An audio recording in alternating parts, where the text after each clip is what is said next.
So here we are back on the Johnson house. They've got a view, an amazing view this direction and this direction. So we're designing a house that can take advantage of all those views without compromise from anywhere. For instance, this kitchen, it's located up here near the great room. It'll see over this bar, through this dining room, out to that view. There's something, another home here we don't want to see, so we're going to put a water feature right here. Probably minimize these windows. This will probably be the door. This will be all open glass.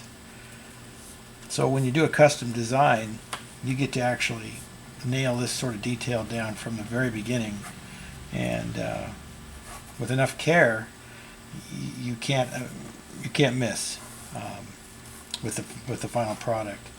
So at this stage, everything's loose. We're just narrowing our options down, trying to get the optimum design for this family on this site. So we'll be presenting this design in the next few days, and we'll meet back up with you then and show you the client's reaction and the final design.